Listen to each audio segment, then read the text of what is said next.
Bonjour, alors aujourd'hui nous allons voir les 10 choses à savoir sur les éclipses.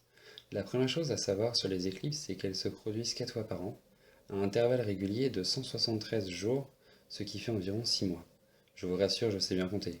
En réalité, c'est parce qu'il y a deux formes d'éclipses, qui se produisent 2 fois par an.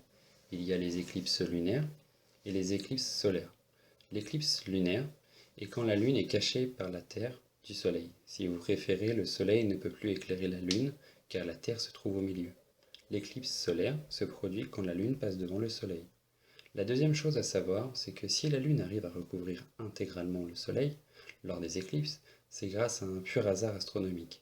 La Lune, en regardant de plus près, est 400 fois plus petite que le Soleil, mais la Lune est également 400 fois plus loin du Soleil. C'est une forme d'équilibre. La troisième chose à savoir, c'est que le 21 octobre 3784 avant Jésus-Christ, Thalès de Malée a aperçu la première éclipse. Autant dire que c'est pas tout jeune. La quatrième chose à savoir, c'est qu'au moment où le Soleil se réduit à un minuscule croissant, sur son bord, on peut voir un chapelet de points brillants. C'est un astronome britannique du nom de Francis Baily qui en fait l'observation le 15 mai 1836 en Écosse.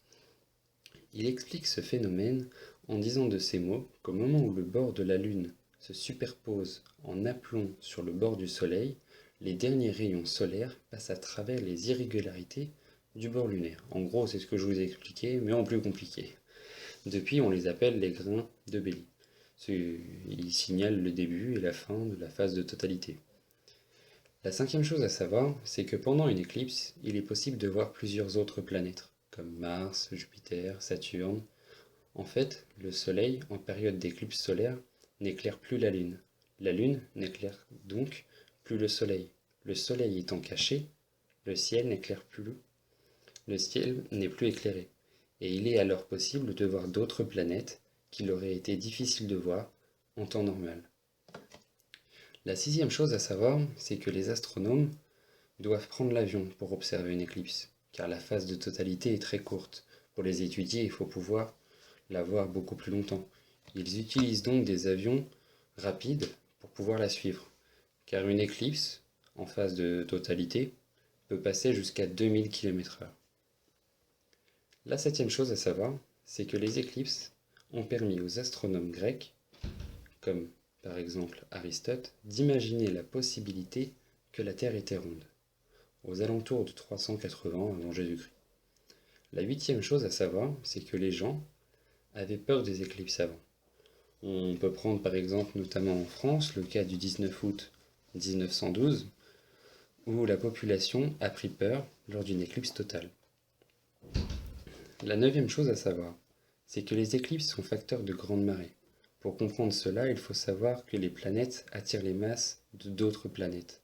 En gros, les liquides et les solides, tout comme la Terre les attire. L'attraction de la Terre est beaucoup plus importante que l'attraction qu'a la Lune ou le Soleil sur la Terre. C'est pourquoi nous ne nous envolons pas. Heureusement d'ailleurs. Mais l'attraction de la Lune et du Soleil attire légèrement la mer pour créer des marées. En période d'éclipse solaire, la Lune se trouve face au Soleil. Cela crée donc une double attraction et donc une double marée, voire beaucoup plus. La dernière chose à savoir, c'est qu'il y a des états qui se fournissent d'énergie, grâce aux panneaux solaires par exemple. Or, dans ce laps de temps où il y a une éclipse, elle tourne au ralenti, ce qui peut créer des problèmes. Merci de m'avoir écouté, j'espère que cela vous aura plu et vous aurez appris des choses. N'hésitez pas à aimer et à commenter.